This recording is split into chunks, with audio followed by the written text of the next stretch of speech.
मंच पर उपस्थित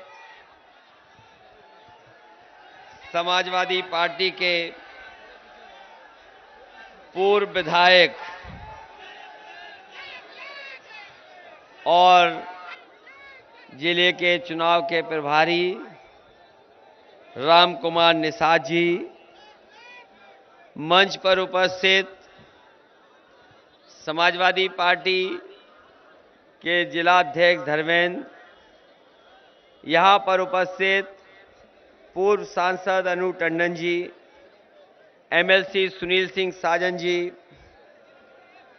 पूर्व लोकसभा के प्रत्याशी अरुण शंकर शुक्ला जी, मंच पर उपस्थित सुंदरलाल लोधी जी, पूर्व विधायक बदलू खां साहब, विनय चौधरी जी, राजेश यादव जी, सुरेश पाल जी, सीके त्रिपाठी जी, राजकुमार रावत जी, आसिफ, अरविंद पटेल जी, जितेंद्र प्रताप जी, शिव बहादुर, डॉक्टर शकील, सीएल जिला सचिव जी, कुलदीप सिंह यादव, रोहित शुक्ला जी, आदिल खां साहब और बड़ी संख्या में समाजवादी पार्टी के सभी नेतागण इस चुनावी जनसभा में उपस्थित हमारे बुजुर्ग, किसान भाई, माताएं, बहनें, नौजवान साथी, मैं सबसे पहले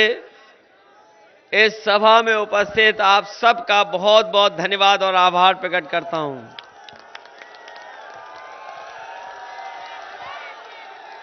और ये ऐतिहासिक जनसैलाब जो दिखाई दे रहा है, ये समर्थन के लिए जो बड़ी संख्या में लोग आए हैं, मैं ये कह सकता हूं कि इस बार उन्नाव के लोग सभी 6 की 6 सीटें जीता करके समाजवादी पार्टी को ऐतिहासिक जीत दिलाएंगे। यहां पर हमारे साथ समाजवादी पार्टी के प्रत्याशी पूर्व विधायक उदयराज जी के सहयोग और समर्थन के लिए मैं आपसे अपील करता हूं। यहां पर उपस्थित अंकित सिंह परिहार, सुधीर रावत जी, अभिनव कुमार, मुन्ना अलवी जी, डॉक्टर अर्चना वर्मा जी, आंचल वर्मा जी, इनके सबके समर्थन में आपसे अपील करता हूं कि आप लोग एक एक वोट देकर के इनको जिताने का काम करना। उन्नाव अभी कुछ दिन पहले मैं आया था और मुझे याद है जिस समय कार्यक्रम शुरू हुआ था, मौसम खराब था, बारिश हो रही थी, लेकिन उसके बावजूद भी उन्नाव की जनता को कोई रोक नहीं पाया था और वो ऐतिहासिक कार्यक्रम हुआ। गंगा के इस पार समाजवादी पार्टी का कार्यक्रम था, गंगा के उस पार भारतीय जनता पार्टी का कार्यक्रम था, लेकिन जो समर्थन समाजवादियों को यहां पर मिला था, शायद उतना भी समर्थन भारतीय जनता पार्टी को वहां नहीं मिल पाया था। आज जब मैं आपके बीच में आया हूं, कई चरणों के चुनाव खत्म हो चुके हैं। पहले चरण का चुनाव और वहां से जो हवा चली होगी वो आपको पता होगा। पहले चरण से ही समाजवादी पार्टी आगे बढ़ रही है और जो लोग कह रहे थे कि गर्मी निकाल देंगे, जो नेता कह रहे थे कि गर्मी निकाल देंगे, उनके समर्थक पहले ही चरण में ठंडे पड़ गए हैं और दूसरे चरण में आते आते दूसरे चरण में जिस तरीके का वोट पड़ा है, वो उनके कार्यकर्ता सुन्न हो चुके हैं। और जब उन्नाव के लोग वोट डालेंगे तो भारतीय जनता पार्टी का खाता यहां नहीं खुलेगा, शून्य हो जाएंगे।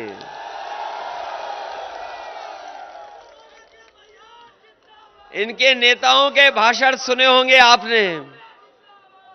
बड़े बड़े नेता यहां पर आ रहे हैं। भारतीय जनता पार्टी का कोई नेता ऐसा नहीं है जो उत्तर प्रदेश में नहीं आ रहा हो। उत्तर प्रदेश में सब आ गए हैं और उनके अगर भाषण सुनोगे, अगर आकलन करोगे तो आप जानोगे कि उनके जो छोटे नेता हैं वो छोटा झूठ बोल रहे हैं, जो उनके बड़े नेता हैं बड़ा झूठ बोल रहे हैं, और जो सबसे बड़े नेता हैं वो सबसे बड़ा झूठ बोल रहे हैं। बताओ ये झूठ बोलने वाली पार्टी है कि नहीं है? आपको याद है कि किसान भाइयों के लिए वादा किया था कि उनकी आय दोगुनी हो जाएगी। आप में से बहुत सारे लोग हैं, और मैं तो कहता हूं सब किसान हैं या किसान के परिवार के नौजवान दिखाई दे रहे हैं। बताओ आप में से कितनों की आय दोगुनी हो गई है? किसी की आय दोगुनी हुई हो तो बताओ। और अभी जब धान बिका होगा तो ना खरीद केंद्र बने और किसी भी किसान का सरकारी केंद्र पर खरीद नहीं हुई। अगर किसी की खरीद हुई हो तो बताओ। धान में लूट हुई कि नहीं हुई? और जब आप लोग खाद लेने गए होगे,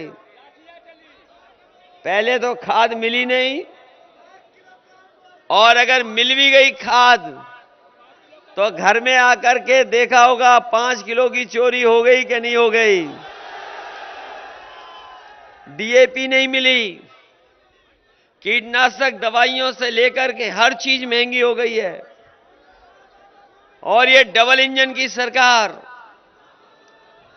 ये जो डबल इंजन की सरकार है, इन्होंने न केवल डबल भ्रष्टाचार किया है बल्कि डबल महंगाई भी कर दी है।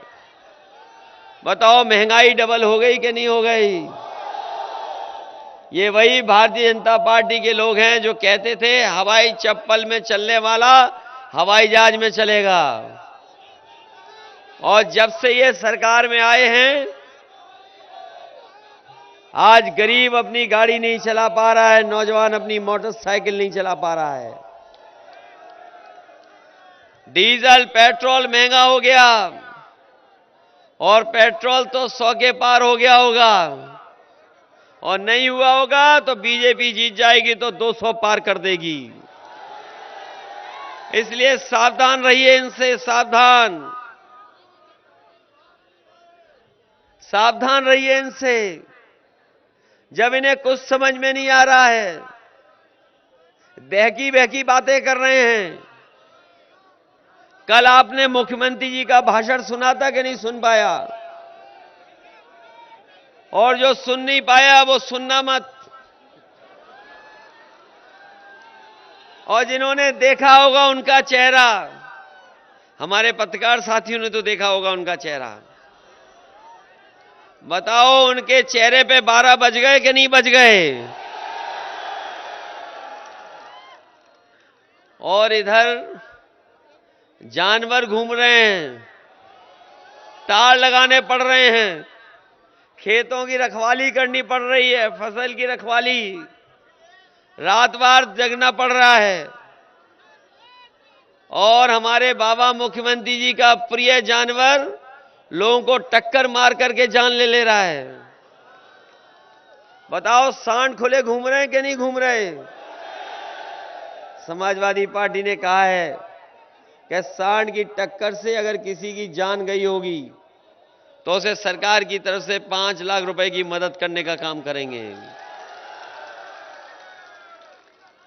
ये भारतीय जनता पार्टी के लोग कह रहे हैं कि कानून व्यवस्था समाजवादियों की सरकार में नहीं अच्छी थी। उन्नाव से बेहतर कौन जानेगा? बताओ, उन्नाव की बेटी को न्याय दिलाने के लिए कितना लड़ना पड़ा, कितना संघर्ष करना पड़ा।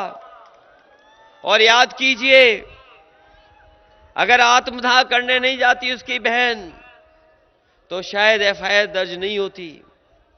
मुख्यमंत्री के आवास के आगे आत्मदाह करना पड़ा और सभी दल मिलकर के जब खड़े हो गए तब जाकर के एफआईआर हुई, तब जाकर के जेल भेजने का काम हुआ। अगर विपक्ष और समाजवादी पार्टी नहीं खड़ी होती तो शायद उसके परिवार को न्याय नहीं मिल पाता। जब मैं आपके बीच में आया, वो अखबारों में पढ़ा है कि और घटना घट गई। सबसे ज्यादा असुरक्षित अगर बेटियां और माताएं अगर कहीं हैं तो वो भारतीय जनता पार्टी की सरकार में है। अगर हम आंकड़े निकालें देश के और इन आंकड़ों को देखें तो सबसे ज्यादा घटनाएं हमारी माताओं बहनों के साथ अगर कहीं हो रही है तो उत्तर प्रदेश में हो रही हैं। हमारे बाबा मुख्यमंत्री आंकड़े नहीं देखते। हमारे बाबा मुख्यमंत्री कमाल के हैं, वो दूसरों को कुछ भी कह सकते हैं, लेकिन जो व्यवस्था लागू है, बताओ कहीं भी माफिया क्रिकेट खेल रहे होंगे? इसी उत्तर प्रदेश में 25,000 इनामी खुलेआम क्रिकेट खेल रहा है और उस जिले का पुलिस कप्तान उसके लिए पिच बना रहा है। ये हालत है, ये हालत है। और सवाल यहां नहीं है, वैसे तो हमने और आपने अखबारों में पढ़ा होगा कि 5,000 10,000 इनामी के घुटने पे गोली मार दी पुलिस ने, लेकिन देखिए आप बाबा जी की सरकार में 25,000 इनामी खुलेआम वोट मांग रहा है। कोई रोकने वाला नहीं है। कहीं देश में अगर कहीं पर आईपीएस फरार है तो वो उत्तर प्रदेश में आईपीएस फरार है। कहीं और फरार नहीं देखोगे, आज उत्तर प्रदेश में फरार है। ये है कानून व्यवस्था। और हमारे बाबा मुख्यमंत्री जो बलात्कार का जिन पे आरोप था उन्हें अपने कार्यालय में बैठा करके मिलते थे। बताओ मिलते थे कि नहीं मिलते थे? ये कानून व्यवस्था ठीक करेंगे। समाजवादियों ने 100 नंबर दी थी पुलिस को कि पुलिस समय पर पहुंच जाए। अगर कहीं घटना हो, कहीं झगड़ा हो जाए, खेत में कहीं पानी को लेकर के, किसी बात को लेकर के अगर आपस में विवाद हो जाए तो गरीब के लिए व्यवस्था की थी कि वो फोन मिलाए और पुलिस उसकी मदद के लिए पहुंच जाए। ये 100 नंबर समाजवादियों ने बनाया था। लेकिन जब से बाबा मुख्यमंत्री ने 100 को 112 किया है, हमारी पुलिस को भी कबाड़ा कर दिया। जब 100 नंबर था तो पुलिस अच्छी थी और जब से 112 हो गया, पुलिस का पता नहीं पुलिस क्या करने लगी है। बताओ व्यवस्था खराब हुई है कि नहीं हुई है? ये जो गर्मी निकालने वाले हैं, इन्हें हम कहना चाहते हैं, समाजवादी सरकार बनेगी तो फौज में और पुलिस की नौकरी निकाल करके नौजवानों को उनको नौकरी देने का काम होगा, उनका भविष्य बनाने का काम करेंगे। और केवल यही नहीं, ये हमारे नौजवान न जाने कितने दिनों से आंदोलन कर रहे हैं, सालों साल से लड़ाई लड़ रहे हैं। बीएड वाले, टीटी वाले कितने दिनों से संघर्ष कर रहे हो, इनकी किसी ने नहीं सुनी। हमने आपने अपना मुंह और नाक बंद कर लिया बीमारी से बचने के लिए, लेकिन सरकार को नौकरी न देनी पड़े इसलिए आंख और कान बंद कर लिए। इसलिए समाजवादी पार्टी ने अपने मैनिफेस्टो में शामिल किया है कि बीएड टीटी वालों को उनको नौकरी और समाहित करने का काम समाजवादी लोग करेंगे। और यही नहीं, 69,000 के नौजवान तमाम हमारे आरक्षण को लेकर के लड़ते रहे, संघर्ष करते रहे, उनको भी, उनकी भी मदद करने का काम हम समाजवादी लोग करेंगे। हम नौजवानों को बताना चाहते हैं, सरकारी विभागों में 11 लाख नौकरियां खाली हैं, अभी तक सरकार ने नहीं भरी हैं। 11 लाख नौजवानों का भविष्य बन जाता। समाजवादी सरकार बनेगी तो 11 लाख नौजवानों को नौकरी देने का काम भी समाजवादी सरकार में होगा।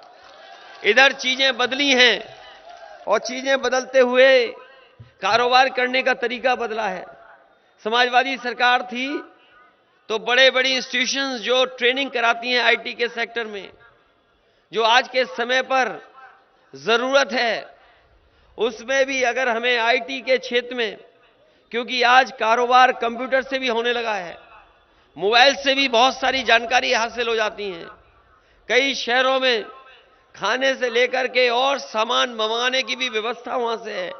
इसलिए आईटी सेक्टर में अपने नौजवानों को अच्छी पढ़ाई करा करके और 10वें के बाद भी अगर ट्रेनिंग करा करके 22 लाख नौजवानों को अच्छे रोजगार देने का काम भी समाजवादी सरकार में होगा, जिससे नौजवानों को रोजगार अच्छे मिल जाए। लेकिन बाबा मुख्यमंत्री जी लखनऊ में बैठ करके लैपटॉप बांट रहे थे, उन्होंने टैबलेट बांटी और स्मार्टफोन भी बांट दिए। बताओ उन्नाव के नौजवानों, आपको कुछ मिला? सोचो क्यों नहीं मिला आपको? क्योंकि बाबा मुख्यमंत्री लैपटॉप चलाना नहीं जानते। और अभी तक तो मैं सोच रहा था कि वो लैपटॉप चलाना नहीं जानते हैं, लेकिन अभी हमें जानकारी मिली है कि वो स्मार्टफोन भी नहीं चला पाते हैं। इसीलिए आपको नहीं दिया। लाखों बांट दिए लखनऊ में, किसी को मिला हो तो बताओ हमें। नहीं मिला किसी को, और ये लोग देंगे भी नहीं आपको। जो सांड नहीं पकड़ पा रहे वो लैपटॉप क्या देंगे? इसलिए समाजवादी पार्टी ने अपने घोषणा पत्र में कहा है कि हर वर्ग के लोगों की मदद करने का काम करेंगे, किसी के साथ भेदभाव नहीं करेंगे। जो बाबा साहब भीमराव अम्बेडकर जी ने संविधान दिया, उसके संविधान के तहत अगर हक और सम्मान देना पड़ेगा तो हक और सम्मान भी देंगे, और हर वर्ग के लोगों को जोड़ करके उन्हें स्थान भी देंगे, और उन्हें सरकार बनेगी तो सम्मान भी देने का काम समाजवादी लोग करेंगे। हाल में ही समाजवादी पार्टी ने तय किया है कि 300 यूनिट फ्री बिजली दी जाएगी। बाबा जी कहते हैं कि पहले बिजली नहीं आती थी, लेकिन हम उन्हें बताना चाहते हैं कि अगर उत्तर प्रदेश में जो बिजली के कारखाने लग रहे थे, अगर वो कारखाने समय से लग गए होते तो आज हमारे लोगों को इतना बिजली का बिल नहीं देना पड़ता। आज जब बिजली का बिल आता है तो बताओ करंट लगता है कि नहीं लगता है आपको? इसलिए बिजली के कारखाने जो समाजवादी सरकार में लगना शुरू हुए थे वो पूरे होंगे, और हमारे गरीबों के लिए और आप सबके लिए 300 यूनिट बिजली के लिए कोई बिल नहीं देना पड़ेगा, और साथ ही साथ अपने किसानों की सिंचाई के लिए भी बिजली माफ होगी। और हमारे पुरानी पेंशन वाले जानते होंगे, कर्मचारी लोग ये मांग कर रहे थे कि पुरानी पेंशन बहाल हो। समाजवादी पार्टी ने तय किया है कि पुरानी पेंशन को भी बहाल करने का काम करेंगे, जिससे सरकारी कर्मचारियों को भी सुविधा मिल सके। साथ ही साथ कन्या विद्याधन जो पहले चलती थी योजना, अपनी बेटियों की पढ़ाई में आगे मदद के लिए पहले 30,000 रुपए देते थे, जो आगे की पढ़ाई कर लेती थी 12वीं के पास वाली। इस बार 36,000 रुपए उन्हें देने का काम समाजवादी सरकार में होगा। बड़ी संख्या में हमारी माताएं बहनें जो गरीब हैं, उनके पास कोई साधन नहीं है मदद का। इधर 500 रुपए किसानों को सम्मान राशि, तो समाजवादी पार्टी ने भी तय किया है कि महिलाओं को 1500 रुपया महीना और साल के 18,000 रुपए देने का काम समाजवादी सरकार में होगा। ये सुविधाएं देने जा रहे हैं। इसके साथ साथ सरकारी नौकरियों में 33% आरक्षण हम लोग अपनी बहनों के लिए करने का काम हर सरकारी नौकरी में करने का फैसला लिया है। ये सुविधाएं दे रहे हैं। इसलिए जहां बिजली से लेकर के, रोजगार से लेकर के किसानों को सुविधा, वहीं व्यापार कैसे आगे बढ़े। उन्नाव में बड़े पैमाने पर कारखाने हैं और संभावनाएं बहुत हैं। अंतर्राष्ट्रीय स्तर पे भी कारोबार करते हैं यहाँ के लोग। अगर हमें अंतर्राष्ट्रीय स्तर के लिए इनके कारोबार को बढ़ाने के लिए, एक्सपोर्ट के लिए कुछ मदद करनी पड़ेगी, क्योंकि लाखों लाख लोग उस कारोबार से जुड़े हैं। उन संभावनाओं को ढूंढ करके और हमारे कारखाने, उद्योग लगाने वालों को अगर सहयोग भी करना पड़ेगा, तो समाजवादी पार्टी में और सरकार में उनके लिए विशेष पैकेज देकर के, जिससे हमारे उन्नाव का कारखाने और उद्योग बहुत तेजी से चलें और केवल सरकार को लाभ न पहुंचाएं, बल्कि हमारे बहुत सारे नौजवानों को भी नौकरी और रोजगार उपलब्ध करा दें।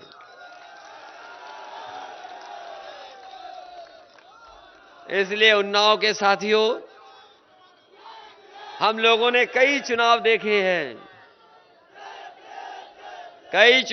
हैं, इधर पता नहीं क्या हो गया है, भारतीय जनता पार्टी के झूठ बहुत फैला रहे हैं। जाति को लेकर के भी झगड़ा लगा देते हैं। कई बार जाति को लेकर के भी आरोप लगाते हैं। इसलिए समाजवादी पार्टी ने तय किया है कि जातियों को लेकर के जब ये झगड़ा लगाते हैं, तो कभी कभी एक जाति के लोग सोचते हैं कि हम आबादी में ज्यादा हैं, दूसरी जाति के लोग सोचते हैं वो आबादी में ज्यादा हैं। अभी तक जाति जनगणना नहीं हो पाई है। इसलिए समाजवादी पार्टी ने तय किया है कि सरकार बनने के 3 महीने के अंदर सब जातियों को गिन करके और आबादी के हिसाब से उनको योजनाओं में जोड़ने का काम भी समाजवादी सरकार में होगा। लेकिन ये बीजेपी के लोग जातियां नहीं गिनना चाहते। ये भारतीय जनता पार्टी के लोग जातियां नहीं गिनना चाहते। ये पिछड़ों की गिनती नहीं करना चाहते, दलित भाइयों की गिनती नहीं करना चाहते। ये इसलिए नहीं करना चाहते हैं क्योंकि ये कागजी पिछड़े हैं, कागज पे पिछड़े हैं, ये पिछड़े नहीं हैं। अगर देखोगे आप तो कागज में ये पिछड़े हैं। इसलिए हम जाति जनगणना करा करके आबादी के हिसाब से आपको हर योजना से जोड़ने का काम करेंगे। इन्हीं शब्दों के साथ मैं आप सबका धन्यवाद देता हूं और आभार प्रकट करता हूं और बधाई देता हूं ऐतिहासिक कार्यक्रम के लिए। इस ऐतिहासिक कार्यक्रम के लिए धन्यवाद देता हूं और आपको बधाई देता हूं। ये उन्नाव के लोग 6 की 6 सीटें जीतेंगे। 6 की 6 सीटें जीतोगे कि नहीं जीतोगे? ऐसा छक्का मारिए उन्नाव वाले कि भारतीय जनता पार्टी वाले गेंद ही ढूंढते रह जाएं। ये गर्मी निकालने वालों की भाप निकालोगे कि नहीं निकालोगे? ये धुआं उड़ाने वालों का धुआं कर दोगे कि नहीं कर दोगे? और ये उत्साह बता रहा है कि इस बार उन्नाव वाले इनकी नाव डुबा देंगे। बताओ, नाव डुबाओगे भारतीय जनता पार्टी के? नहीं। यहां पर हम अस्पताल बनवा रहे थे, एक 100 बेड का, 100 बेड का काम पूरा हो गया था, 80% और वो नए तरीके से बन रहा था। 5 साल हो गए, बाबा जी अभी तक नहीं बना पाए। पता नहीं कहां धुआं उड़ाते रहे। इसलिए समाजवादी सरकार बनेगी तो सबसे पहले इस अस्पताल को बना करके सभी डॉक्टर और सबका इंतजाम करने का काम समाजवादी लोग करेंगे। मैं इन्हीं शब्दों के साथ आप सबसे विशेष अपील कर रहा हूं मैं कि समाजवादी पार्टी के प्रत्याशी उदयराज जी तो बहुत पुराने प्रत्याशी हैं, इस बार ऐतिहासिक वोटों से जीतने जा रहे हैं। मुझे जानकारी मिली है कि अभी तक की सबसे बड़ी जीत अगर किसी की होने जा रही है तो उदयराज जी की जीत होने जा रही है। हमारे डॉक्टर मुन्ना अलवी भी जीतने जा रहे हैं और हम अपने बदलू खां साहब से कहेंगे हम आपकी सम्मान करेंगे इस बार डॉक्टर मुन्ना अलवी को जिता करके भेजिए। अभिनव कुमार हैं, इनकी भी मदद करना। ये पहला चुनाव लड़ रहे हैं, इनके परिवार पे इतना दुख और संकट कभी नहीं आया होगा जितना दुख और परेशानी इनके परिवार पे आई है। इसलिए इनकी एक एक वोट देकर के मदद करने का काम करना और उन्हें भी बहुत अच्छे वोट देकर के जिताने का काम करना। आशा वर्मा जी चुनाव लड़ रही हैं, डॉक्टर हैं, पहला चुनाव लड़ रही हैं, इसलिए इनकी भी मदद कर करके अच्छे वोटों से जिताने का काम करना। इस बार मोहन भी जीतने जा रहे हैं और जो हमारे बहुत सारे आवेदक थे, मैं उनसे विशेष निवेदन करूंगा कि ये चुनाव सरकार बनाने का है, संविधान बचाने का है, बदहाली से खुशहाली की ओर जाने का चुनाव है, बाबा साहब का दिया हुआ हमारा संविधान उसको बचाने का चुनाव है। वहीं अंकित सिंह परियार भी हैं, ये भी चुनाव लड़ रहे हैं। मैं सभी लोगों से अपील करूंगा कि समाजवादी पार्टी के जो जो प्रत्याशी हैं उनको अच्छे वोटों से जिताने का काम करना। आज जब इतनी संख्या में आप लोग आए हैं, आपकी अब जिम्मेदारी बनती है, जब घर जाएं, गांव जाएं, तो और लोगों को भी समझाना और लोगों को भी बताना कि ये भारतीय जनता पार्टी के लोग हैं जो कभी भी दुख और तकलीफ में आपके काम आने वाले नहीं हैं। ये भारतीय जनता पार्टी के वो लोग हैं जो भारत के हमारे बैंकों का पैसा लेकर के भागने वालों के साथ हैं। अगर आपने अखबार पढ़ा होगा तो बताओ, 28 बैंकों का एक बड़ा उद्योगपति 22,000 करोड़ से ज्यादा पैसा लेकर के भाग गया कि नहीं भाग गया? और इससे पहले भी कई उद्योगपति अपनी बैंकों का, भारत की बैंकों का पैसा लेकर के भागे कि नहीं भागे? अगर आप भागे हुए जानते हो तो वो भी जानते होंगे वो कहां के रहने वाले थे। जो पहले भागे थे वो कहां के रहने वाले थे, और जो अब भागे हैं वो कहां के रहने वाले हैं? बताओ, उत्तर प्रदेश को बचाओगे कि नहीं बचाओगे? ये बाहर वाले लोगों से उत्तर प्रदेश को बचाओगे कि नहीं बचाओगे? ये अगर दोबारा जीत गए तो नई लोकसभा बना रहे हैं दिल्ली में, नई लोकसभा बन रही है दिल्ली में। पता नहीं नई लोकसभा में कौन कौन बैठ जाएंगे जाकर के, पता नहीं कौन बैठेगा जाकर के। हो सकता है बाबा साहब का दिया हुआ संविधान भी खत्म कर दें, कोई नया ही संविधान ले आए। तो बचाओगे कि नहीं बचाओगे? इसलिए उत्तर प्रदेश को बचाने का चुनाव है और उत्तर प्रदेश को खुशहाली की तरफ ले जाने का चुनाव है, जहां विकास की बातें हैं। मैंने पहले भी कहा था, हालांकि ये बहुत दूर है, लेकिन उन्नाव के शहर के लोगों से मैंने कहा कि अगर कानपुर में मेट्रो चल रही है तो हमें उन्नाव से भी जोड़ने में अगर खर्चा करना पड़ेगा तो उन्नाव के लोगों को मेट्रो से जोड़ने का काम करेंगे। और आज मैं कह के जा रहा हूं, ये उन्नाव जिला हालांकि वो दूसरा कोना है, हमने एक्सप्रेसवे बनवाया था और ऐसा एक्सप्रेसवे बनाया जिसमें जरूरत पड़ने पर हवाई जहाज उतारा जा सकता है। और आगे का जो एक्सप्रेसवे बनाया पूर्वांचल वाला, वो भी समाजवादियों का बनाया हुआ है। अगर समाजवादियों ने ऐसा पूर्वांचल एक्सप्रेसवे जैसा एक्सप्रेसवे न बनाया होता तो हमारे देश के प्रधानमंत्री भी हवाई जहाज लेकर के सड़क पर नहीं उतर सकते थे। अगर किसी की सोच थी, किसी का विजन था तो समाजवादियों का था। अगर उन्नाव को हमें सीधा एक्सप्रेसवे से जोड़ना पड़ेगा तो उन्नाव को एक्सप्रेसवे से जोड़ करके यहां के उद्योग और यहां के कारोबारियों को मदद करने का काम करेंगे। इसलिए जिताइए खुशहाली के लिए, जिताइए तरक्की के लिए और जिताइए समाजवादियों को अपने भविष्य को बेहतर बनाने के लिए। इसलिए इन्हीं शब्दों के साथ आप सबका धन्यवाद और आभार प्रकट करता हूं।